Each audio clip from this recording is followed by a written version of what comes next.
아파트 상승세 꺾였다. 이런 불안감은 처음. 주간 단위로 한국부동산원에서 아파트 시세를 실제 발표를 하거든요. 서울만 발표하는 것이 아니라 수도권 전국까지 다 발표합니다. 그런데 이 지표를 보니까 사실 저는 좀 섬뜩섬뜩합니다. 왜 섬뜩섬뜩하느냐? 여러분, 이 지표를 한번 보십시오. 서울 아파트 매매가 변동률 추이인데요. 지금 10주 연속 2025년 2월 3일부터 2025년 4월 7일까지 계속 10주 연속 올랐습니다. 그런데 3월 17일에 0.25까지 올라가던 것이 3월 31일에는 0.11까지 떨어졌다가 이번 주 4월 7일은요 0.08%까지 떨어졌습니다. 이게 떨어지는 속도가 너무 빨라요. 떨어지는 속도가. 제가 여러분들에게 말씀을 드릴 때 토지거래 허가구역이 송파, 서초, 강남, 용산구까지 확대 적용이 되면서 저는 이게 풍선 효과가 있을지도 모른다. 그 말씀을 드렸습니다.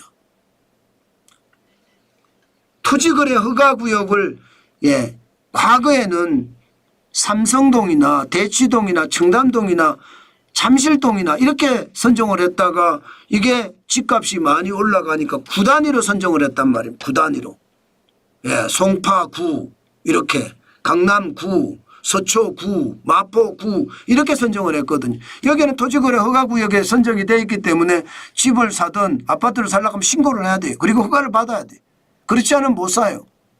그래서 저는 이게 허가구역을 묶어놓으면 사람의 심리상 그래? 그러면 강동구 가서 사지 뭐. 강동구 바로 옆이니까 송파구 바로 옆이니까. 그죠? 뭐 서초구 입장에서도 그래? 그러면 뭐 영동포구 가서 사지 뭐. 아니면 뭐 저기 뭐 금강구 가서 사지. 이렇게 되거든요. 저는 일반적으로 그렇게 생각하거든요. 이 금강구라는 것도 관악구나 구로구나 저는 나쁘지 않다고 보거든요. 그렇게 풍선 효과가 나타날 줄 알았는데 안 나타났어요.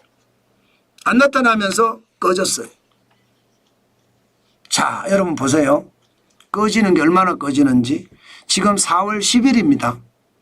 4월 7일까지 본다고 치더라도 월별 거래량이 4월에 서울 아파트 월별 거래량이 317건입니다. 확 줄었습니다.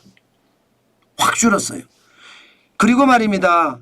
3월에는 7,663건입니다. 아마 이거 제가 봐서는 7월에 작년 7월이죠. 9,221건보다 더 넘었을 거, 10,000건 넘었을 것 같아요. 그런데 지금 4월이 확 꺾였거든요. 평균 거래 금액도 4월이 확 꺾였습니다. 10억 4,196만 원까지. 뭔가 이상하지 않으세요? 저는 결국 이렇게 꺾이는 것이 불안하다 이렇게 생각합니다. 전세값도 지금 10주 연속 올라가는데 4월 7일은 0.02까지 꺾였습니다.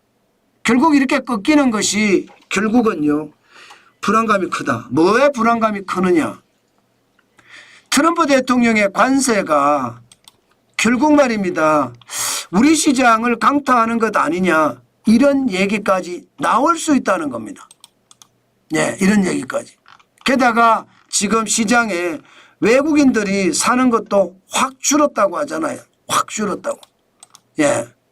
그러니까 불안한 감이 클 수밖에 없죠. 저는 이 불안감 당연히 있을 수 있다고 생각합니다. 당연히. 시장의 불안감이 굉장히 크다고 생각합니다. 그 정도로 시장의 불안감은 와 이게 뭐냐 그런 생각이 들 정도입니다. 장난이 아닙니다. 저도 볼 때마다 여러분들에게 말씀을 드리지만 시장의 불안감이 큰 것은 분명히 사실입니다. 아마 많은 사람들이 생각할 거예요.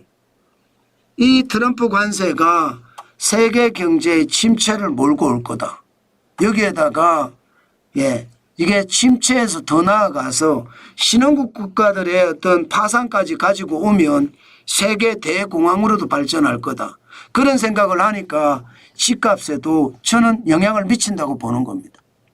수도권도 지금 떨어지다가 4월 7일 현재 0.01까지 빠졌잖아요. 야, 0.01까지. 그러니까 7주 연속 오른 건 맞아요. 그런데 3월 17일은 0.07까지 올라가던 것이 4월 7일엔 0.01. 심지어 전국 아파트는요, 마이너스가 확대됐습니다. 3월 31일에 마이너스 0.01이었거든요. 4월 7일에는 마이너스 0.02예요. 여러분 알다시피 시장에 지금 공급이 적습니다. 예, 신규 분양도 적고요. 게다가 인허가 물량도 적고요. 분명히 시장에는 불안 요소가 가득한데 지금 집값이 갑자기 이렇게 무너지는 걸 보니까 야, 이거 뭔가 불안하다 이런 생각이 듭니다. 예, 게다가 여러분 매물도 확 줄었습니다. 2024년 12월 31일에 87,754건이었거든요. 그런데 지금 4월 10일 현재 87,367건이 이게 떨어지니까 매물을 걷어들이는 거거든요. 끌어들이니까. 빨리 팔아야 되겠다는 생각보다는 집값은 더 올라갈 수 있어 이렇게 믿고 있는 거예요. 대부분이. 기본적으로 민주당이 집권을 하면 부동산 항상 올라갔으니까 예, 항상 올라갔으니까 집값이 올라간다 그 생각에 지금 걷어들이는 거예요. 빨리 팔아야 되겠다가 아니에요.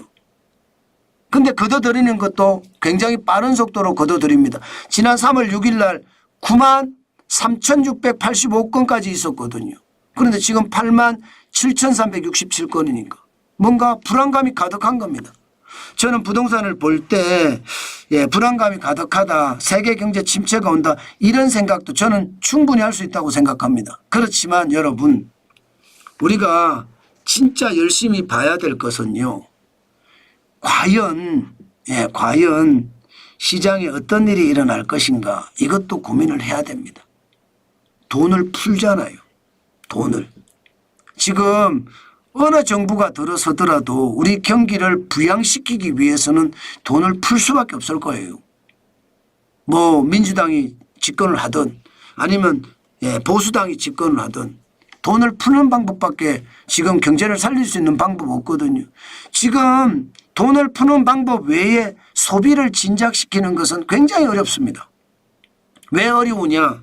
국민이 갈라치기가 돼서 사실상 내전 상태라고 이야기하죠. 사실상 정신적 내전 상태라고 하잖아요. 그 정도로 말입니다. 이렇게 내전, 전쟁을 벌이고 있는데 소비할 마음이 나겠습니까? 나라가 안정돼야 소비를 할 거 아니에요. 그런데 지금처럼 내전 상태가 계속되면 쉽지 않습니다. 진짜 쉽지 않습니다. 예, 그렇게 감안을 했을 때 여러분 결국은 돈을 풀 수밖에 없는데 돈을 풀면 집값에도 영향을 미칠 겁니다. 실물에 영향을 미치니까. 그래서 그것도 반드시 생각을 하셔야 돼요. 지금 불안감 있는 건 맞아요. 주식시장에도 불안감 있고 예, 부동산 시장에도 불안감은 있는 건 맞지만 예, 저는 결국 돈을 풀기 때문에 실물의 가치가 더 뛰어날 수 있다. 저는 그렇게 생각합니다. 실물의 가치가. 저는 그렇게 보면서 시장도 앞으로 지속적으로 예, 저는 공부를 하면서 보겠다. 그 말씀 여러분에게 강조해서 드리겠습니다.